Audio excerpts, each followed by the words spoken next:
สวัสดีค่ะวันนี้มีสูตรหมูปิ้งกะทิสดทำง่ายๆได้ที่บ้านมาฝากกันค่ะสูตรนี้นะคะใช้เป็นหม้อทอดไร้น้ำมันค่ะหรือถ้าเพื่อนๆจะไปย่างที่เตาก็ได้เหมือนกันค่ะโดยสูตรนี้จะใช้กะทิในการหมักนะคะก็จะมีรสชาติอร่อยกลมกล่อมมากๆเลยค่ะมาดูวิธีทำกันเลย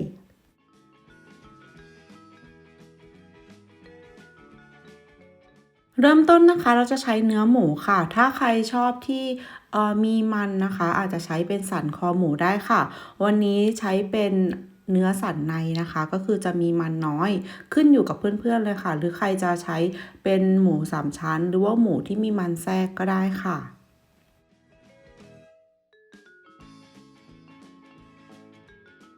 เราจะมาทำซอสหมักนะคะก็จะใช้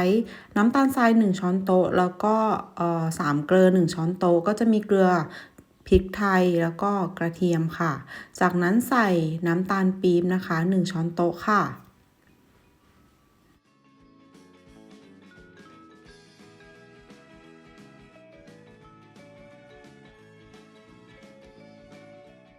ด้วยน้ำมันหอยนะคะที่3ช้อนโต๊ะค่ะ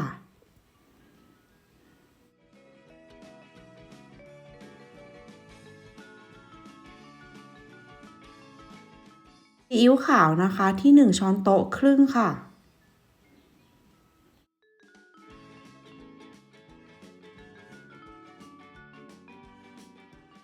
จากนั้นเพื่อเพิ่มความชุ่มชื้นให้กับตัวหมูนะคะเราจะใส่น้ำมันพืชไป1ช้อนโต๊ะค่ะเพื่อใช้ในการหมัก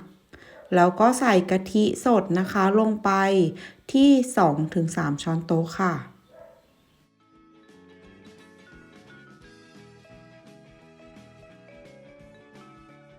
คนผสมให้เข้ากันนะคะจนเป็นเนื้อเดียวแล้วเดี๋ยวเราจะนำหมูเนี่ยลงมาหมักค่ะ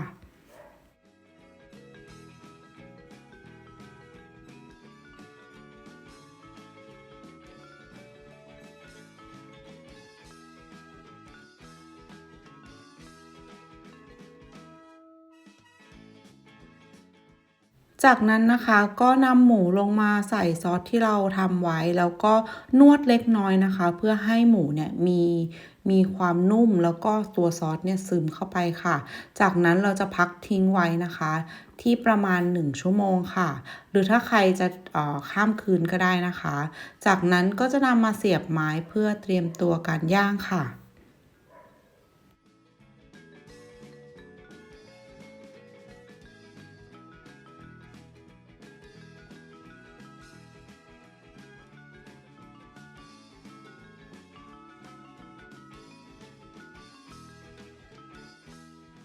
ตัวไม้เสียบลูกชิ้นนะคะก็นำไปชุบน้ำประมาณ5นาทีก่อนค่ะเพื่อให้เขาเนี่ยมีความอิ่มน้ำแล้วก็ไม่ไหม้เวลาที่ย่างค่ะ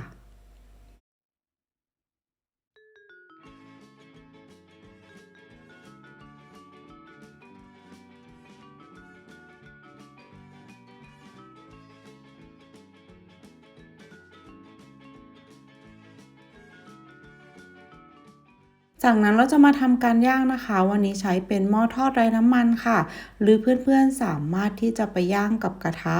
บนเตาหรือว่าย่างบนตะแกรงของเตาย่างได้เลยค่ะ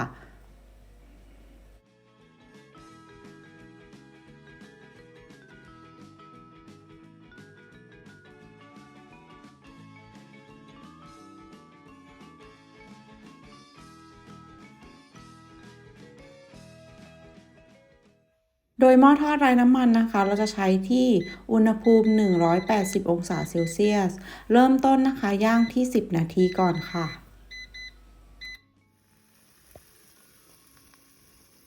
นี่นะคะจากนั้นเราก็จะมากลับด้านนะคะให้เขามีความสุกทั่วถึงค่ะแล้วก็ย่างต่ออีก5นาทีนะคะในระหว่างนี้เราก็ทาเอาน้ำหมักเนี่ยมาทาที่ตัวหมูได้เลยค่ะหรือจะนำเป็นกะทิก็ได้นะคะในการทำให้หมูเนี่ยมีความนุ่มขึ้นค่ะ